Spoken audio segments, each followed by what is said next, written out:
Tim, you filleted yourself, brother, when you did that. So I'm doing you a favor by telling everybody that did not happen. Right. So the international criminal courts won't come after you. That is textbook stolen valor.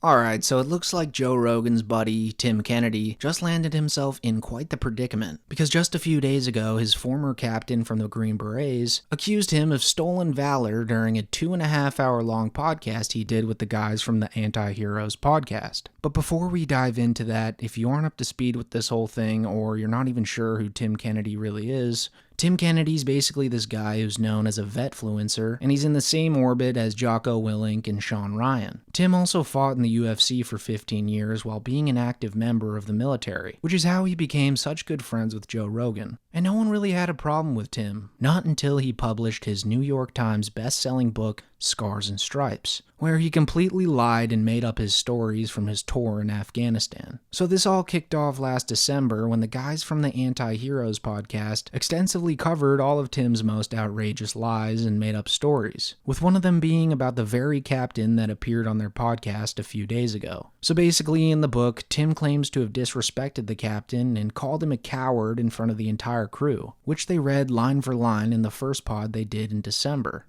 I have this poor captain who probably feels the same way I do and has his hands tied behind his back, but I don't care because he is here and they aren't. I am insubordinate as fuck, and I tell him he's a pussy for not doing it.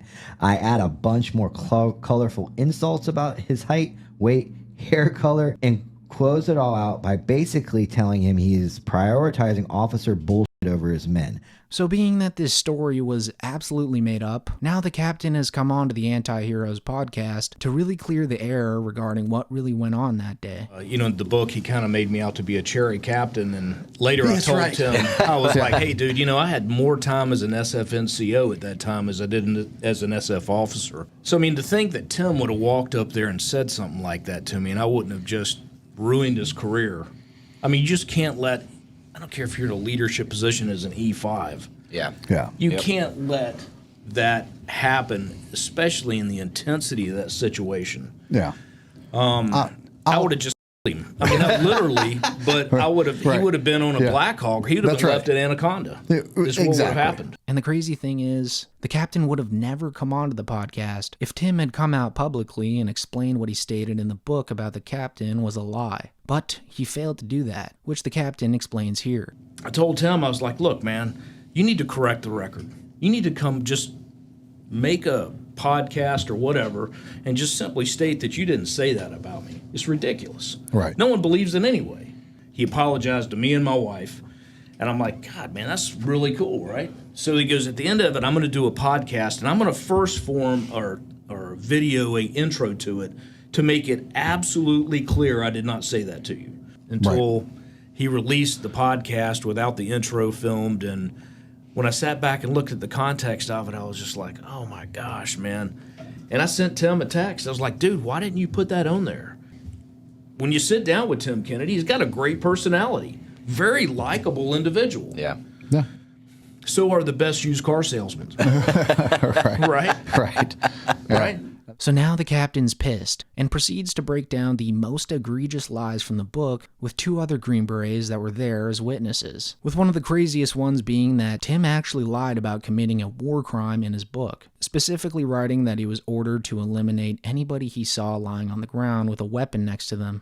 I believe he said, and I don't believe it, I know, he said for hours he had to engage either dead bodies or people pretending to be dead or people who were wounded for off this sea of bodies, because he had to make sure they were all dead in order to protect you guys, so you guys could leave without them jumping up and playing dead and attacking you guys. Yeah, so he made the reference to painting this picture as here's another movie take of it out of Braveheart, with all the bodies just laying around everywhere. Yeah, right.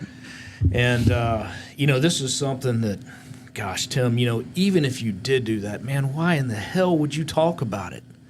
You made us look like idiots. Irregardless of the Geneva Convention, Article 12, 14, 15, 16, and Rule 47, which Tim, you filleted yourself, brother, when you did that. So I'm doing you a favor by telling everybody that did not happen. Right. So the international criminal courts won't come after you. Another one of Tim's outrageous lies was when Tim claimed to have cradled a wounded child for 6 hours before a Black Hawk came to evacuate her, which turns out to be completely false. And, he goes on and on both on podcasts and in this book about how the first thing he did was, or one of the first things he did was go to the medic tent and hold that little girl until she fell asleep all night long. 6 hours or something. 6 hours, yeah. And his arms fell asleep and his legs fell asleep, but he didn't have the the courage to wake this little girl up because he did this. Travis, did that happen? Not at all. Actually, as soon as we got rolled through the gates of the Firebase Interconda, it wasn't long after that we heard the inbound Black Hawk, the medevac, to take them. It was maybe an hour. And funny enough, Tim Kennedy didn't even touch the child. The captain did. I made the dumbest thing I've ever done in my life, and it was just an emotional decision to run out there and grab the child. The wound was just horrible. I've never seen anything like it in my life. So you were first American hands on that child? Yes. Not Tim Kennedy. I don't think he ever touched her. Clearing. Another somewhat hilarious lie that Tim told was that he and another soldier defended themselves from 400 Iranian soldiers, which just sounds like the plot of a movie. So I listened to all the intel briefs. There was not the first word of Iranian freedom fighters in any case or capacity. I mean, it was just literally dreamed up. I was reading through some of his chapters, and I was marking the place every time he made a reference to a movie. Okay. And I gave up after about 30. Okay. And I didn't even make it through the first chapter. No. And it was unbelievable. So you can almost see that who's ever writing this or orchestrating it is thinking this is going to be movie material. We're not just talking about some Iranians. This is Tim talking about a horde of 400 Iranians charging you guys. You run out of ammo within like 20 minutes. Oh, yeah. Be surrounded by 400 Iranian freedom fighters. They're kicking our ass. I'm like crawling on the ground, eventually trying to find ammo, but the vehicle in front of me explodes. RPGs are skipping off of my hood. So not only did you not hear of any Iranian fighters on the ground, Kevin, that I'm assuming that would rule out a horde of 400 storming you guys. Yeah, not a force of 400. Like, one can only assume that Tim Kennedy saw a lone survivor and American Sniper and wanted Jake Gyllenhaal to portray him with Russell Crowe as the supporting character. But instead, it just resulted in this absolute dumpster fire for Tim. I mean, it's getting so bad to the point that the guys explain that people with higher rank in the military actually want to pull Tim's tab, which is essentially an informal way of saying they want to dishonorably discharge Tim from service. I do know for a fact it's gone up to a USASOC level, and there are a lot of Green Berets that are still current, active duty, and now these guys are battalion sergeant major, command sergeant majors. They're high-ranking people, that's right. And they're very upset about this. They want to pull his tab, again, that's not me being vindictive about it. If you're going to write this type of book with these amount of lies, and you're going to have stolen valor, you're going to say you got injured when you didn't, and you say you should have Purple Hearts when you don't, right. Valor medals when you don't, admitting to war crimes that you didn't even do. It's not just the book. You also did this on podcasts, the largest podcast in America. You did this on the Joe Rogan Experience. You did this on Jocko's. You did this on Sean Ryan. And Tim's lies get even worse. One of the craziest and most outlandish lies of Tim's is that he fought and eliminated 20 armed combatants in a tower by himself. Kind of similar to that one scene from Saving Private Ryan. And all the guys that were there with Tim on this podcast can't help but laugh at this stupidity. You guys would have known if anybody in your element went up into a tower and sniped 20 dudes in 36, 48 hours, just up there as just a wrecking ball. Do you remember hearing reports that, man, your boy that you guys brought with you, Tim Kennedy, he's up there. He's up there doing the Lord's work. There was of the fire bases I was on for a couple of deployments. never at any time or anyone was it commonplace for a security element to just randomly start firing from a tower without getting everybody up in arms. And especially as, Tim alluded to, that base had almost been overrun 3 times. So if you have a tower, someone's just cranking off rounds, it's going to get everybody's attention. Yep. Now, I never Get thought everyone about riled that. up. I never thought about that. Not again. I mean, if I was just, woke up and going to the latrine or something like that and heard a round or 2 going off, man, the adrenaline dump would happen immediately.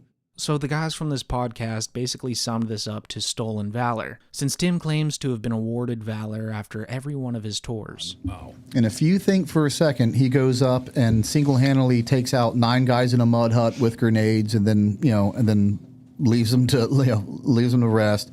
If he goes up into a tower and snipes 20 guys, like, these are valorous actions. You would have the valor awards that you claim you have, but you don't have any valor awards. And I'm not knocking him for not having valor awards. That's not what it's about. Right. It's about saying that you have them. It's about saying that you have so many of them that you got one every deployment and that you don't. That is stolen valor. That is textbook stolen valor. But to save the best lie for last, Tim lies yet again about another war crime, and the captain completely lays into him for this. When you guys left that village where you hurt the family, Okay. That's the part in the book where Tim's like, "Hey, it's go time. Like, we're killing everyone. If you look at us the wrong way, you're getting it. If you're a fighting age male, you're getting it."